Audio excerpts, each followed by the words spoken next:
Γεια σας, καλησπέρα σας. Πριν από αρκετά χρόνια είχα αρχίσει να ασχολούμαι με το ζήτημα της Ταρτάρια όταν πρώτο ανακάλυψα κάποιες πάρα πολύ μυστήριες δομές στην Αμερική, στην Ευρώπη και φυσικά σε όλο τον κόσμο, και ειδικότερα όταν είχα ξεκινήσει περίπου το 17 με 18 να ταξιδεύω και να πηγαίνω, ας πούμε, στην Πράγα, αργότερα Μπρατισλάβα, Φιλανδία, Νάπολη, Βαρκελόνη, φυσικά Γερμανία όπου μεγάλωσα, από όπου και ένα μεγάλο μέρος του κοινού μου που με παρακολουθεί ζεστά εδώ και πάρα πολλά χρόνια και τους ευχαριστώ πάρα πολύ γι' αυτό. Καλησπερίζω και τους φίλους στο live chat, οι οποίοι θα μπείτε στην ζωντανή συζήτηση. Μιλήστε μεταξύ σας, κάντε διάλογο, θα χαρώ πάρα πολύ να διαβάζω τα σχόλιά σας. Εύχομαι καταρχάς να είσαστε όλοι καλά. Η σημερινή εκπομπή θα έχει δύο σκέλη. Το α σκέλος θα έχει να κάνει με αυτό το γεγονός που αναλύω τώρα, ότι δηλαδή κάποιοι στην αρχή με λέγανε τρελό και ότι ρε φίλε είναι δυνατόν, τι είναι αυτά που βλέπεις.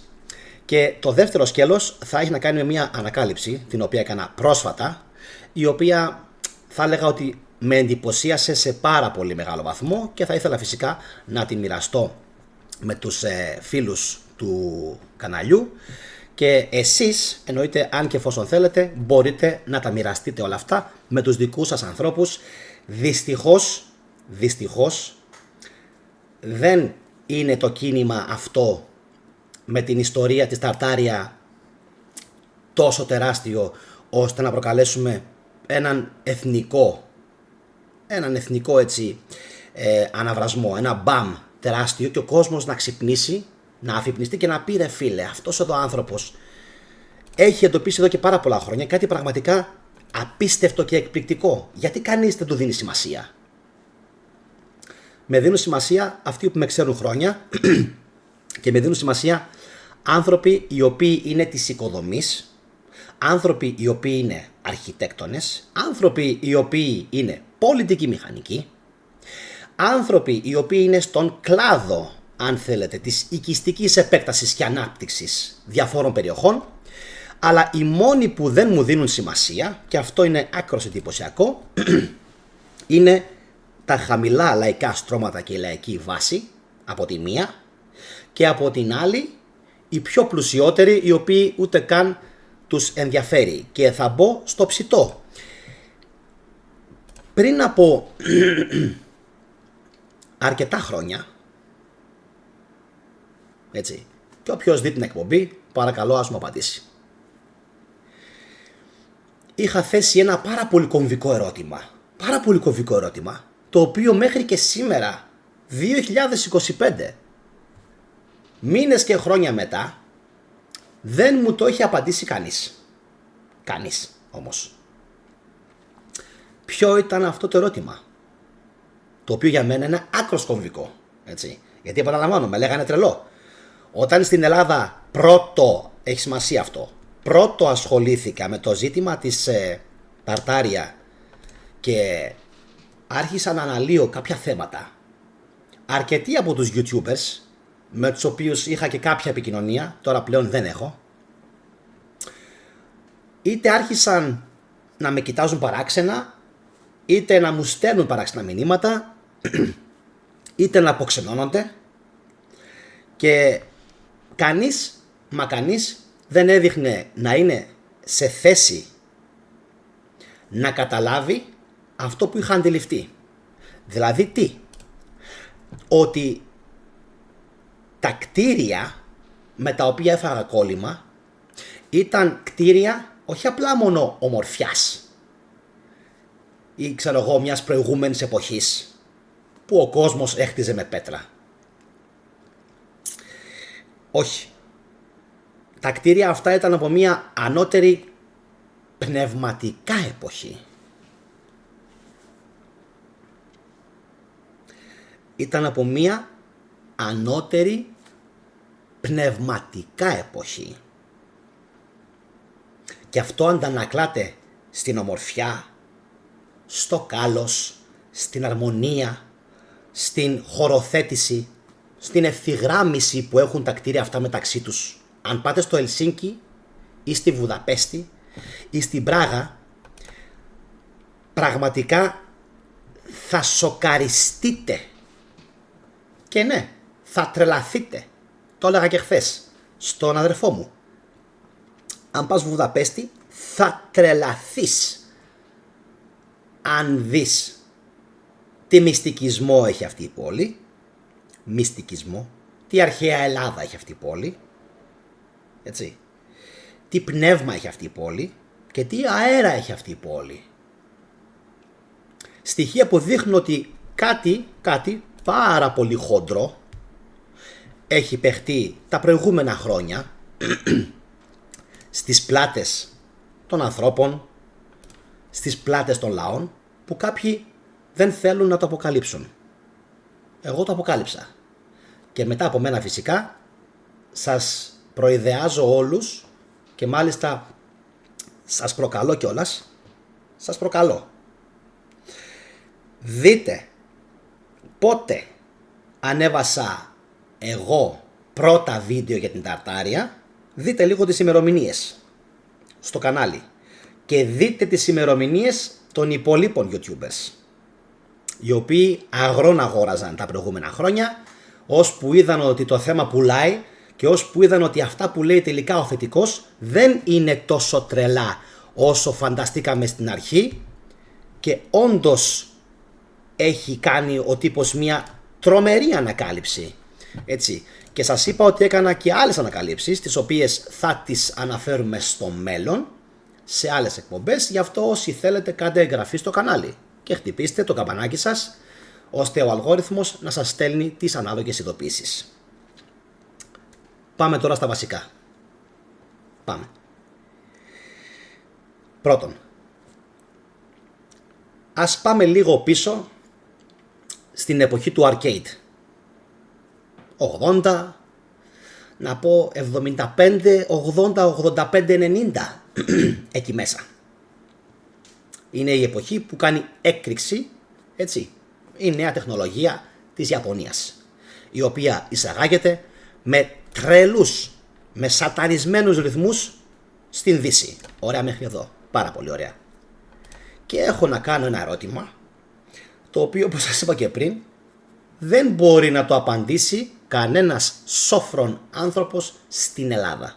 Ούτε και στην Ευρώπη, ούτε και στον κόσμο. Η ερώτησή μου είναι η εξής. Και όποιος μπορέσει και την απαντήσει, θα περιμένω σχόλια κάτω από το βίντεο και θα το απαντήσω.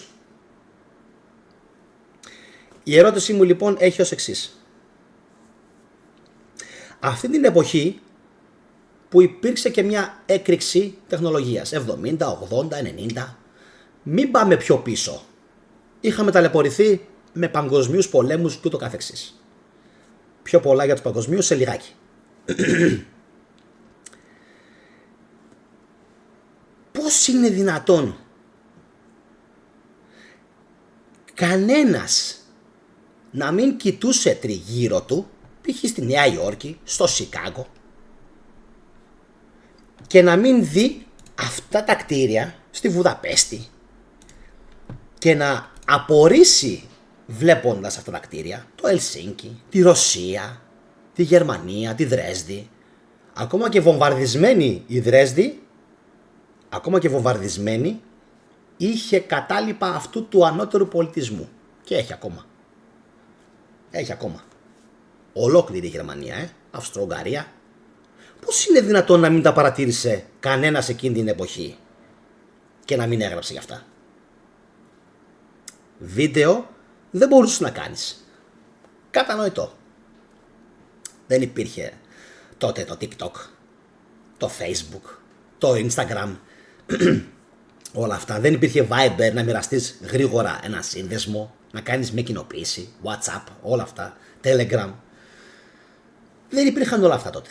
Αλλά, ρε παιδιά, γιατί εκτός από τον Tex Mars, ο οποίος είναι ένας πολύ, θα έλεγα, χριστιανόπληκτος συγγραφεύς, εκτός λοιπόν από τον Tex Mars, ο οποίος έγραψε για αυτά τα κτίρια κάποια πράγματα, απλά τα παρουσιάζει ως διαβολικά, σατανικά, του έξω από εδώ, ότι είναι μασονικά, ότι είναι κακά, ότι είναι αντίχριστα. Ενώ σε πολλές περιπτώσεις η ίδια τεχνική που χρησιμοποιήθηκε για να χτιστούν τα κτίρια αυτά, η ίδια τεχνική χρησιμοποιήθηκε για να χτιστούν οι εκκλησίες.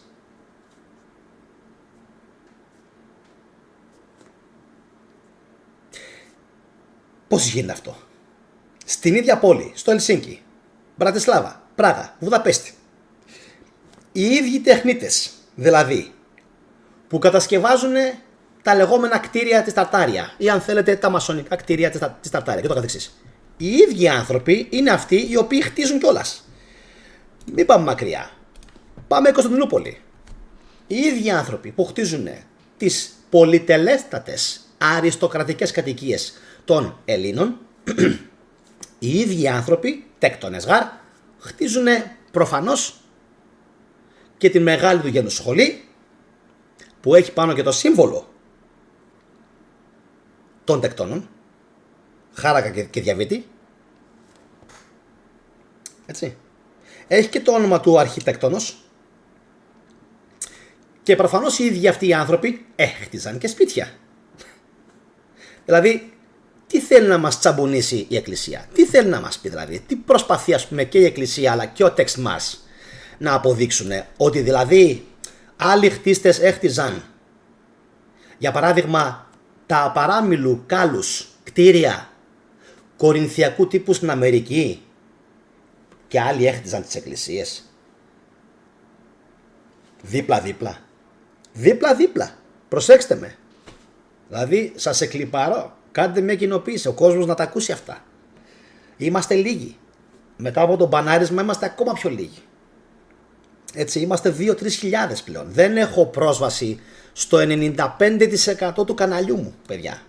Από τον υπολογιστή όταν κάνω εκπομπή, δεν έχω πρόσβαση στο 95% του καναλιού μου. Δηλαδή, αφού δεν μπορούμε να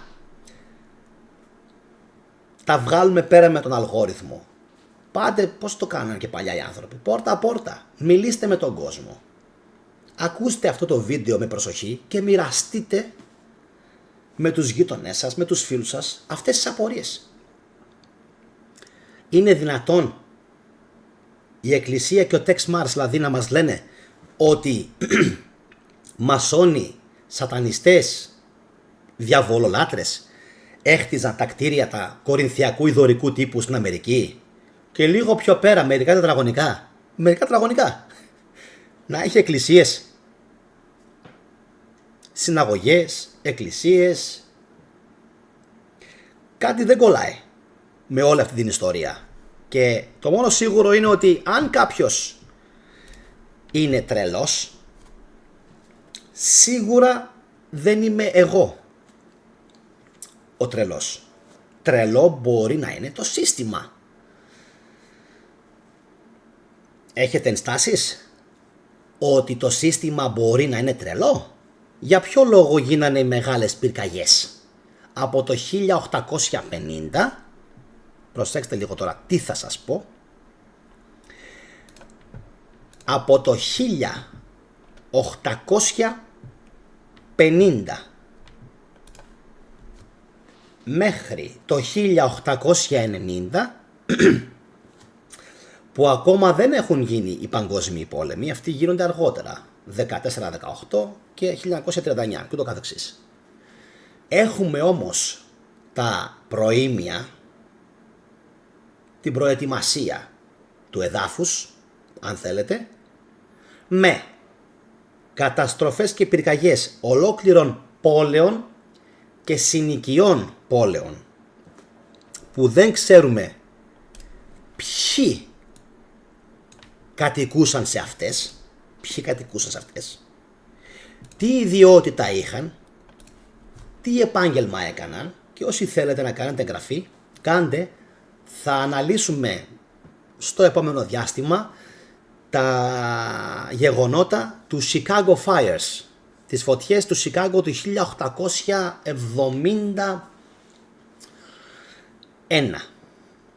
αν μπορώ καλά να θυμηθώ. Το 1871. Και θα τα πάρουμε με τη σειρά. Όλες τις πόλεις της Αμερικής. Μεγάλες πυρκαγιές σημειώθηκαν και φυσικά και πλημμύρες σημειώθηκαν και στην Ευρώπη. Αλλά οι περισσότερες και οι μεγαλύτερες και οι φωνικότερες και οι καταστρεπτικότερες πυρκαγιές έγιναν στις Ηνωμένες Πολιτείες της Αμερικής από το 1850 μέχρι το 1890, πριν τους παγκοσμίους πολέμους. Και εδώ είναι η μεγάλη αλήθεια: όσα δεν κατάφεραν να εξαφανίσουν σε αυτά τα 40 χρόνια, μπορεί να και παραπάνω, τα εξαφάνισαν στον Α Παγκόσμιο Πόλεμο και μετά από 20-25 χρόνια στον Β Παγκόσμιο Πόλεμο, και φυσικά μετά βρισκόμαστε πλέον στην δημιουργία αυτού που θα λέγαμε ο νέος κόσμος. The New World. Και αν θέλετε, The New World Order. Μετά το 90 ειδικά. Έτσι, ειδικά. Μετά το 1990 είμαστε πλέον σε ένα νέο mode, νέου κόσμου, εντάξει, όπου τα παλιά τα χέρια, οι παλιοί μάστορες, αν θέλετε, οι παλιοί οι ναοδόμοι, οι παλιοί οικοδόμοι έχουν εξαφανιστεί από προσώπου γης πλέον. Δεν ξέρουμε τι έχει γίνει και δεν υπάρχει πλέον ίχνος τους. Χαρακτηριστικό παράδειγμα είναι ότι όταν κάηκε η Παναγία των Παρισίων, η Παναγία μας, η Notre Dame, αυτό σημαίνει Notre Dame, η ντάμα μας, η κυρία μας, ξέρουμε ποια είναι αυτή η κυρία? Η Notre Dame, η κυρία μας. Δεν είναι φυσικά η Παναγία, αυτά είναι η επιφάνεια. Κάτω από την επιφάνεια υπάρχει η άφατη Μαρία, που φυσικά δεν είναι άλλη από την Μαρία Μαγδαληνή. Και το γιατί είναι η Μαρία Μαγδαληνή η Notre Dame, η δικιά μας η κυρία, είναι πάλι ένα άλλο ζήτημα, το οποίο πρέπει κάποιος να έχει πάρα πολύ μεγάλη νοημοσύνη για να το αντιληφθεί και για να καταλάβει τι έχει γίνει. Πώς δηλαδή? Γιατί να χτιστεί ένας από τους επιβλητικότερους ναούς για την Notre Dame? Αιρετικός ναός. Το έχουμε? Το έχουμε? Αιρετικός ναός. Αιρετικός. Κι όμως δεν μιλάει το Βατικανό. Κι όμως δεν μιλάει η Ρωμαιοκαθολική Εκκλησία. Γιατί μάλλον ο κόσμος έχει ψηλιαστεί υπερβολικά πολύ στη Γαλλία το τι έχει παιχτεί. Ειδικά στη Γαλλία, έτσι. Εδώ στην Ελλάδα δυστυχώς, παιδιά, ένεκα έλλειψης κοινοποιήσεων, ένεκα έλλειψης μασονικών στοών που θα μπορούσαν να διαδώσουν πολύ μεγάλες αλήθειες στον κόσμο, δυστυχώς δεν υπάρχουν. Και φυσικά ένεκα του μπαν που έχω δεχτεί και εγώ στο κανάλι μου, επειδή έλεγα πολλές αλήθειες και σου λένε τώρα κάτσε καλά Γιαννάκη, κάτσε καλά. Εμείς δεν θέλουμε τα βίντεο σου να κάνουν 30, 40, 50 χιλιάδες προβολές σε ένα τριήμερο όπως ήθιστε να κάνεις. Κάνε του μπεκί, πάρε 2-3 χιλιάδες προβολές εκεί από το πιο πιστό κοινό σου, στο οποίο έτσι θα σε αφήνουμε να έχεις μια αλφα επικοινωνία μαζί του. Αυτά είναι. Και η μεγαλύτερη μάζα του καναλιού που έχει κάνει συνδρομή στο κανάλι μου στέλνει μηνύματα και μου λέει δεν παίρνω ποτέ μου ειδοποίηση. Ποτέ.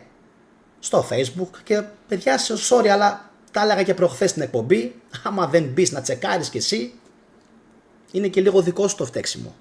Έτσι. Εγώ τι άλλο να κάνω. Τα έχω πει, τα λέω και στο Facebook, τα λέω και στο TikTok, τα λέω και από εδώ. Έχω κάνει και ένα group στο Facebook. Δηλαδή εγώ δεν μπορώ να γίνω 20 κομμάτια. Εντάξει, για να πω αυτές τις αλήθειες. Δεν γίνεται. Ωραία.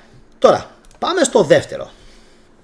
Πιστεύω πως το πρώτο το σκέλος με την βασική ερώτηση γιατί την εποχή του arcade που υπάρχει έκρηξη τεχνολογίας, κανείς δεν ασχολείται με αυτές τις κτηριάρες στην Αμερική και να κάνει ένα ντοκιμαντέρ είναι άκρος, δηλαδή προσβλητικό για την νοημοσύνη ενός ανθρώπου. Λες, γιατί περίμεναν μέχρι το 2020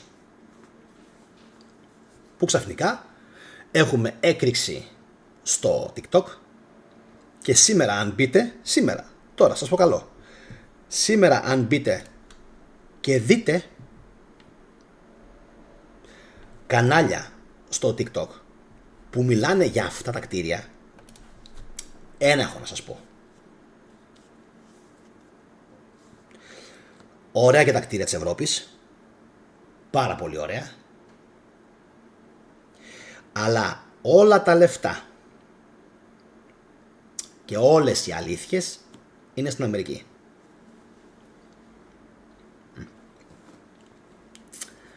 Δεν μπορώ να σας πω παραπάνω μέχρι στιγμής. Δεν χρειάζεται. Εξάλλου ισχύει και το μπαν. Ποιος ο λόγος. Θα γίνει ντόρος. Τίποτα δεν θα γίνει. Θα αρμέξουμε την Αγελάδα. Τίποτα θα γίνει. Λοιπόν, το μόνο που μπορώ όμως να σας πω, για να σας ξυπνήσω λίγο έτσι την περιέργεια και για να σας ανεβάσω λίγο τις δονήσεις σας και τη χαρά σας, θα σας πω το εξής. Όποιος θέλει να ψάξει, έτσι, για την αλήθεια του κόσμου, φτάνει να ρίξει μια ματιά στα κτίρια της Αμερικής.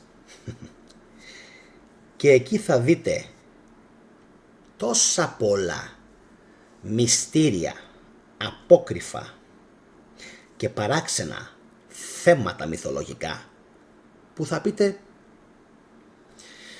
μήπως η ιστορία είναι ένα χοντρό ψέμα και μήπως οι επικυρίαρχοι τα έχουν γυρίσει όλα ανάποδα. Σίγουρα αυτό είναι το μόνο σίγουρο.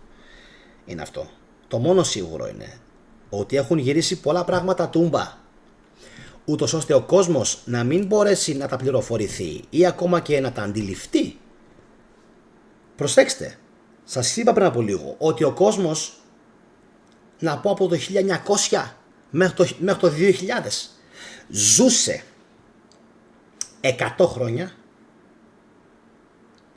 μπροστά σε αυτά τα κτίρια. Περνούσε μέσα σε αυτά, έξω από αυτά, περνούσε μπροστά από αυτά και δεν του έκαναν καθόλου εντύπωση. Τα θεωρούσε πολύ φυσιολογικά.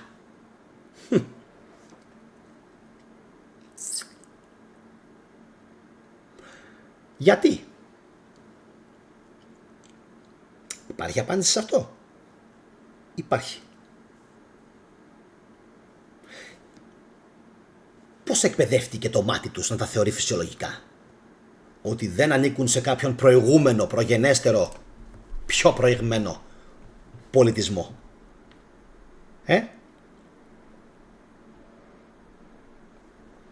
Πώς γίνεται?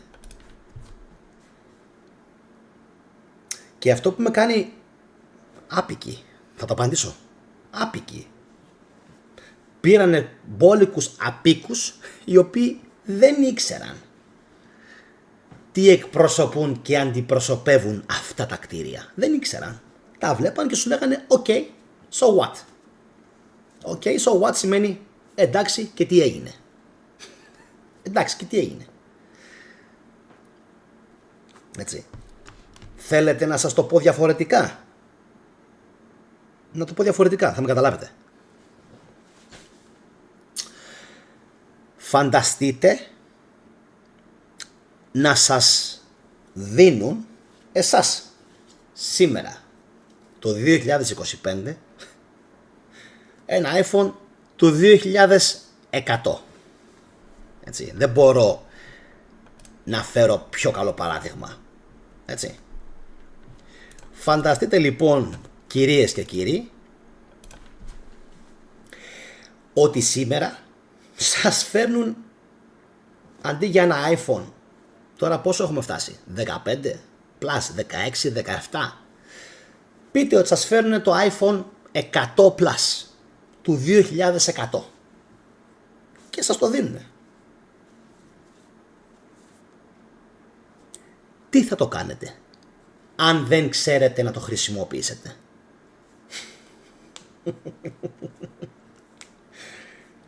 Τι θα το κάνετε αν δεν ξέρετε ποια είναι η λειτουργία του, πώς φτιάχτηκε, τι τεχνολογία, βασικά νανοτεχνολογία χρησιμοποιήθηκε για να γίνει δυνατό αυτό το iPhone?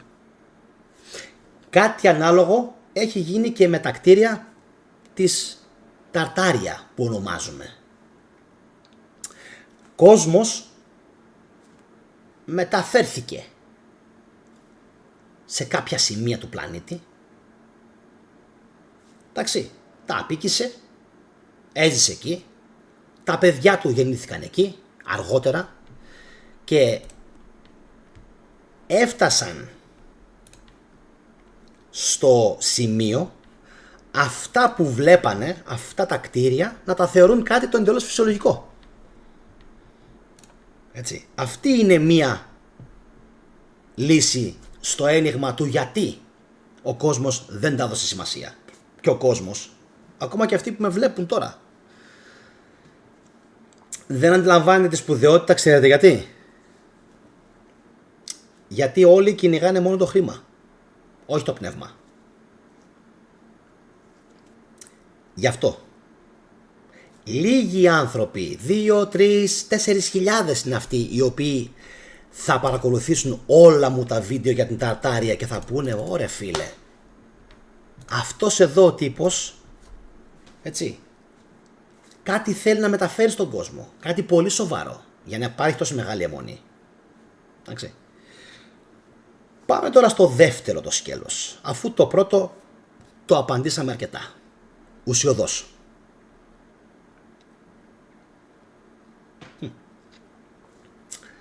Εβραίοι.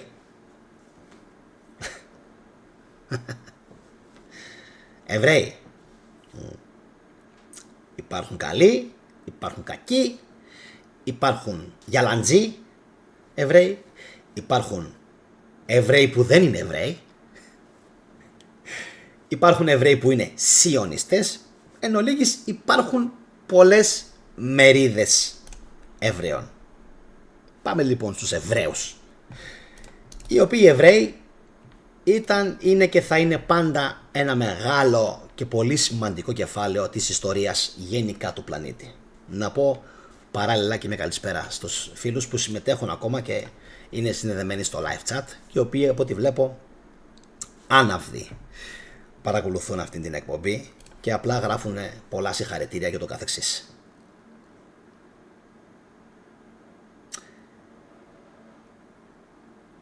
Πρόσφατα,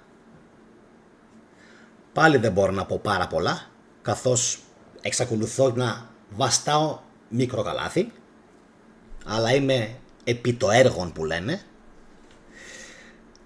Πρόσφατα έκανα άλλη μία ανακάλυψη, η οποία είναι πολύ σημαντική. Νομίζω ότι σε όλο αυτό που έχει παιχτεί με την παγκόσμια συνωμοσία που έχω ονομάσει κατά των Ελλήνων και τη Ταρτάρια, έτσι ονομάσα την playlist, την λίστα αναπαραγωγής, από την αρχή έλεγα ότι κάτι λείπει. Έτσι. Από την αρχή έλεγα ότι κάτι λείπει και στον τίτλο και στο θέμα και στην ουσία. Και στον τίτλο και στο θέμα και στην ουσία.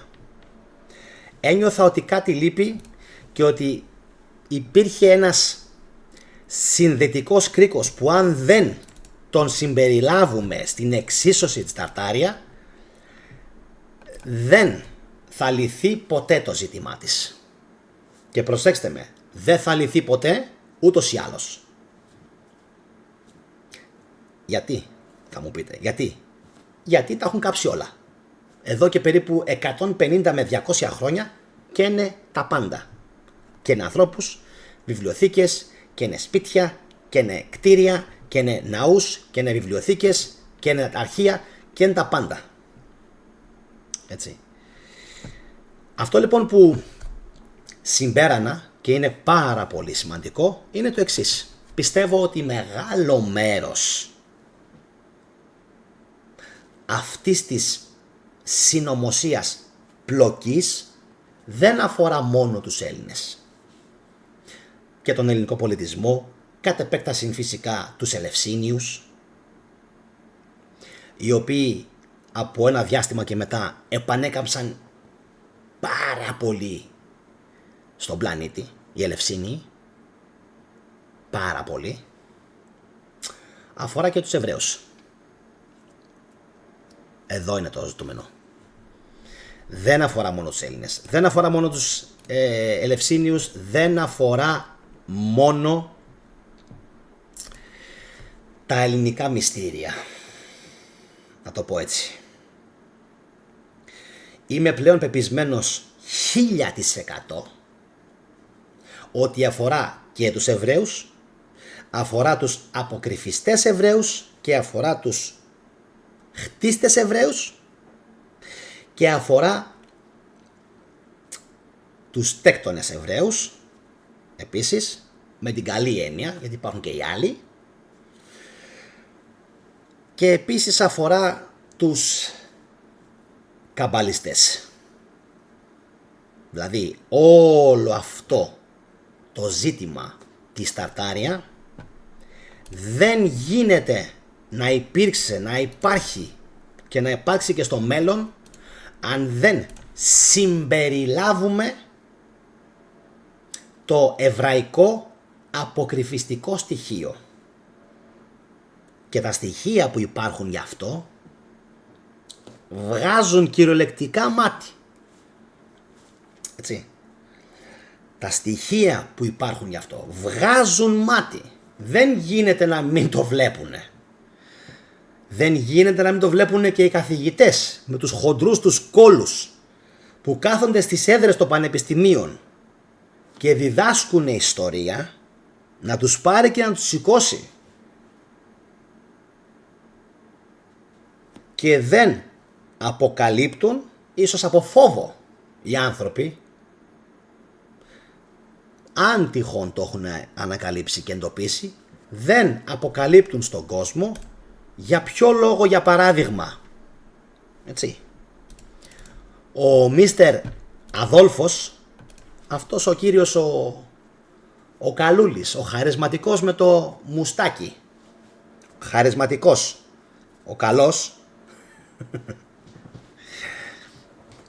αυτός ο κύριος, για ποιο λόγο μπήκε στον κόπο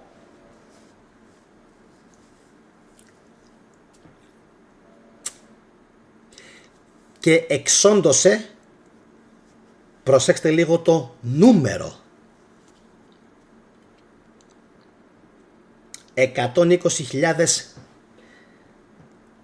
τέκτονες.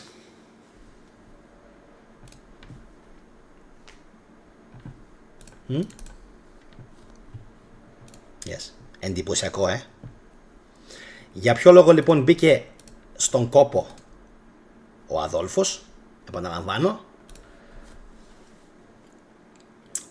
να εξοντώσει, να αφανίσει 120.000 περίπου τέκτονες. Σίγουρα στη Ρωσία, σίγουρα στην Πολωνία, σίγουρα στη Γερμανία και ενδεχομένως και στη Γαλλία, ίσως και στην Αυστρο-Ουγγαρία. Έγιναν και εκεί ενδεχομένως κάποια εγκλήματα.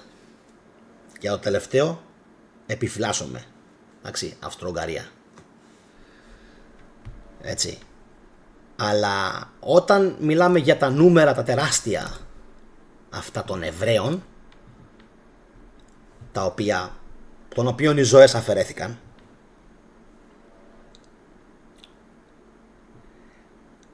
ένα μεγάλο μέρος από αυτούς τους Εβραίους που εξοντώθηκαν, έχω αρχίσει να υποψιάζομαι είτε ότι τους ανήκαν τα κτίρια αυτά,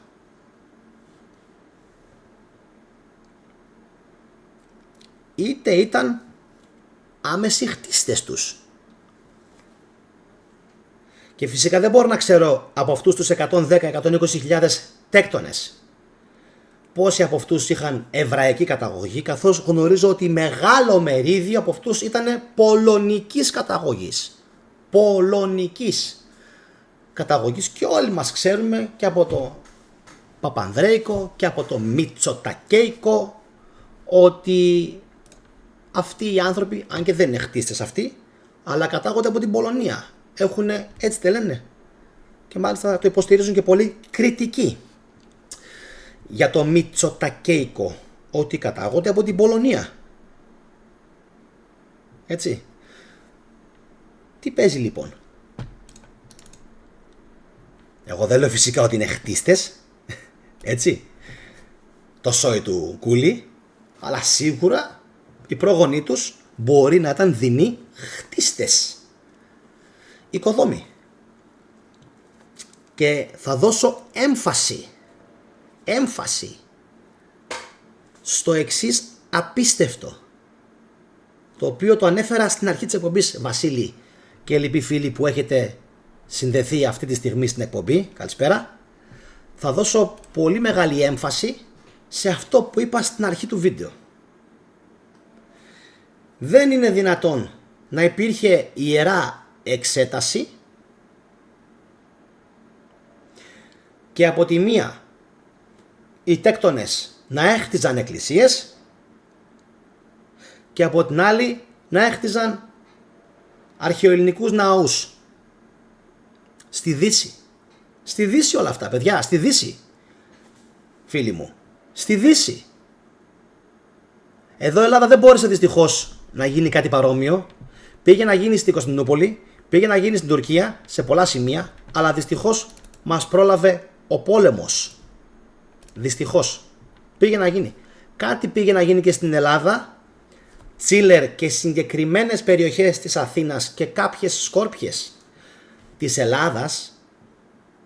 Ξέρετε, η αρχιτεκτονική πάντοτε δείχνει το πνεύμα της εποχής. Αυτό το παραδέχεται μέχρι και ο Tex Mars, ο οποίος Tex Mars, επαναλαμβάνω, είναι χριστιανόπληκτος και μας λέει ότι τι δουλειά έχουν οι αρχαίοι ελληνικοί ναοί στην Αμερική. Θα σου λέγα τίποτα, τι δουλειά έχουν.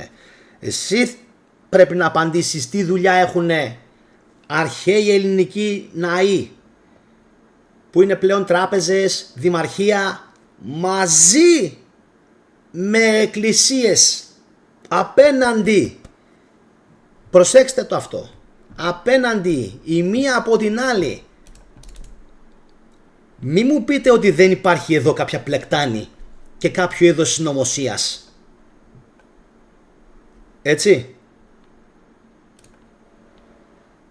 Εσείς τι λέτε δηλαδή? Δεν υπάρχει κάποιο είδος συνωμοσίας? Τη στιγμή που πολλές φορές, επαναλαμβάνω, τα λέω και στο περιβάλλον μου, τα λέω σε φίλους μου, τα λέω σε αρχαιολάτρεις, τα λέω σε χριστιανούς, τα λέω σε σταδέλφους, τα λέω στα αδέλφια μου, τα λέω στους γονείς μου και με κοιτάνε παράξενα. Σου λέει, αυτός τρελός είναι? Ρε, εγώ είμαι τρελός? Είναι δυνατόν?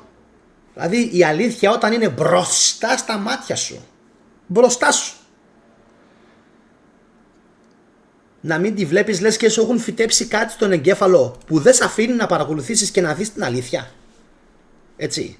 Πόσο πιο μπαμ δηλαδή πρέπει να κάνει αυτή η υπόθεση ότι εδώ κάτι παίζεται? Από τη μία δηλαδή αρχαίοι ελληνικοί ναοί δωρικού ρυθμού ή κορινθιακού ρυθμού στην Αμερική, κτίρια 30-40 μέτρα ύψους. Τα έχετε δει αυτά? Τα έχετε δει αυτά? Θα σας τα δείξω.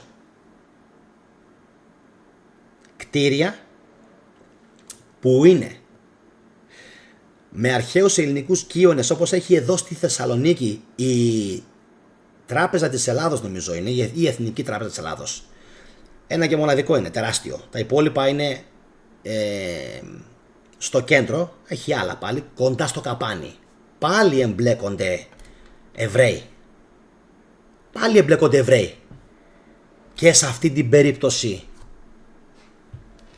με τα κτίσματα στο κέντρο της Θεσσαλονίκης. Και φυσικά η Εθνική Τράπεζα της Ελλάδος, η οποία είναι ακριβώς το ίδιο με τα κτίρια που σας λέω για την Αμερική. Ακριβώς το ίδιο πράγμα. Και κανένας, ούτε ένας καθηγητής στην Ελλάδα δεν ενθουσιάζεται, όχι μόνο με αυτά, αλλά και με τα μεγαλειθικά μνημεία και με τους νεολιθικούς οικισμούς που έχουμε στην Ελλάδα.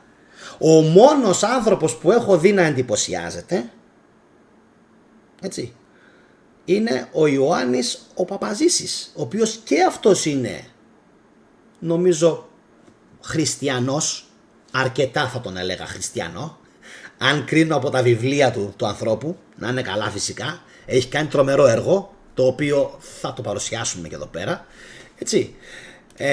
Αλλά με εξαίρεση τον Παπαζήση, ο οποίος έχει γράψει ένα πάρα πολύ ωραίο βιβλίο, το οποίο, αν θυμάμαι καλά, λέγεται «Τα άγνωστα», γιατί από αυτά ξεκίνησε ο πολιτισμός. Ο πολιτισμός, για να φτάσει σε αυτό εδώ το κτίριο που βλέπετε τώρα μπροστά σας, με βαριές μεγάλες πέτρες, ξεκίνησε από κάπου. Χιλιάδες χρόνια πριν από αυτούς τους οικισμούς, από αυτή την πέτρα του μάστορα, του χτίστη του 10.000 π.Χ. ξεκίνησε ο πολιτισμός. Και βάλε και πιο πριν ακόμα, και πιο πριν, έτσι.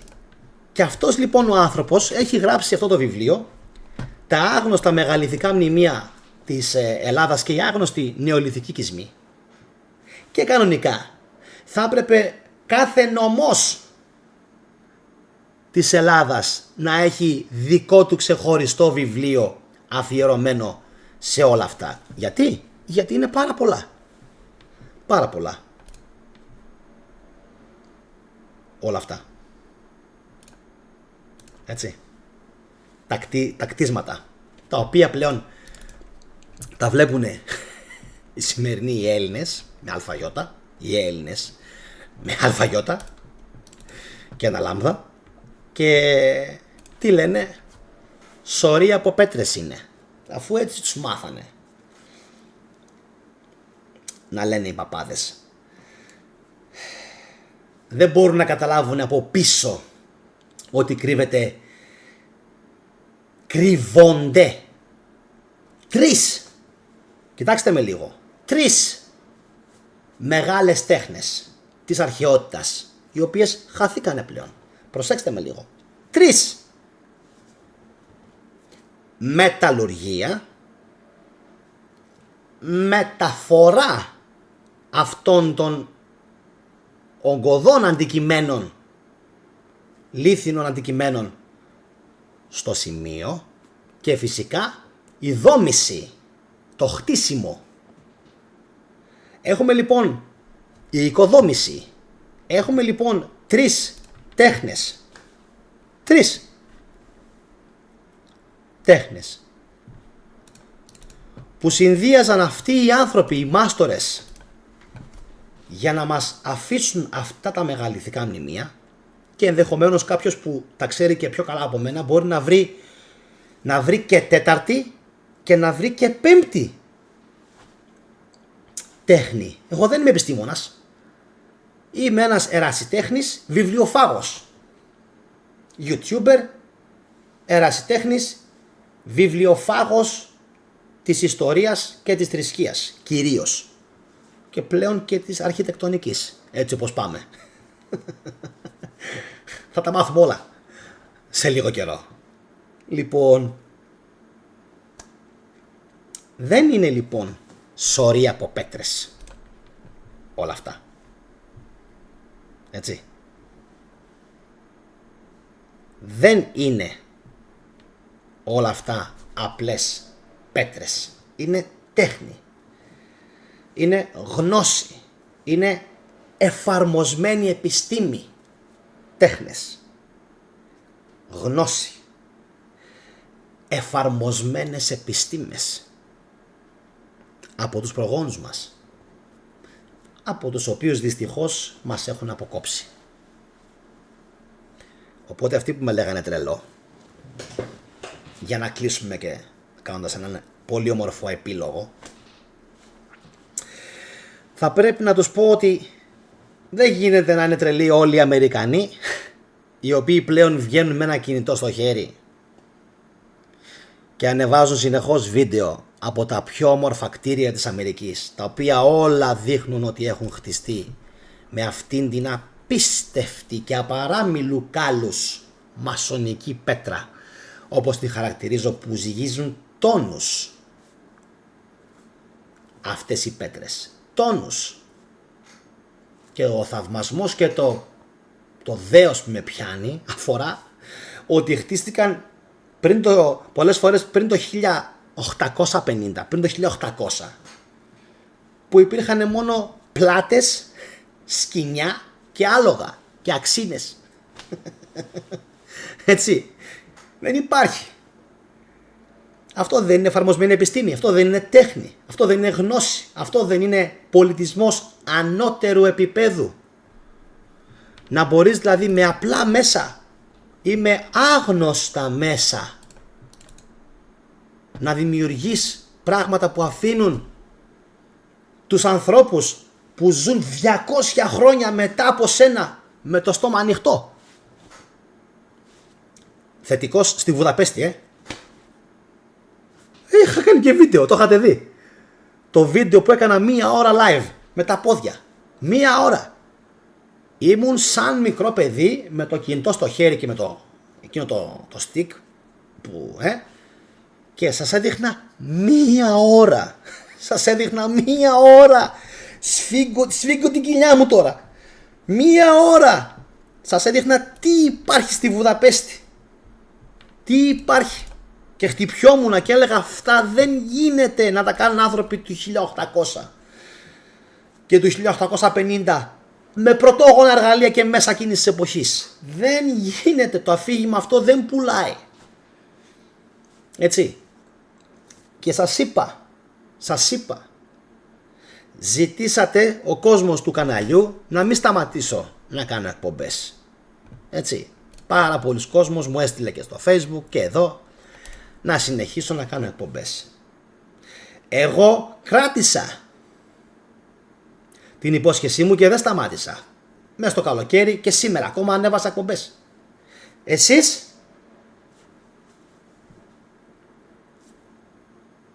κάνατε αυτό που λέγαμε, ότι πρέπει έστω από στόμα σε στόμα αυτά να διαδίδονται. Μακάρι να το κάνατε. Χτυπήσατε το καμπανάκι σας ώστε να παρακάμψουμε τον αλγόριθμο και να αυξηθούν οι προβολές από 1500 και 2000 που μας έχουν ρίξει μετά από τον μπαν, να πάμε έστω στις 4-5 χιλιάδες. Να αρχίσω να παίρνω λίγο ψυχολογικά και εγώ τα πάνω μου, γιατί εμένα, όσο και αν δεν το λέω, έτσι, όσο και αν δεν το λέω, το ότι ο αλγόριθμος με απέκλεισε από το 95%, 92-95% περίπου, και το υπολόγισα, του κοινού μου, με στεναχώρησε πάρα πολύ. Και μου στέλνουν πολλές φορές και μου λένε δεν μου στέλνει ειδοποίηση. Από Γερμανία, από Αμερική, από Καναδά, από Αυστραλία και κάποιοι από Κύπρο. Και τους είπα ποια είναι η λύση. Το καμπανάκι. Και αδερφέ, φίλε μου, φίλοι, να μπαίνεις που και που στην αρχική σελίδα του καναλιού μου για να δεις πότε ανέβασα την τελευταία μου εκπομπή. Εγώ δεν μπορώ να έρθω. Δεν μπορώ να τηλεμεταφερθώ. Έτσι, μέσα στο κινητό σου. Δεν γίνεται. Και να κάνω προβολή τον εαυτό μου.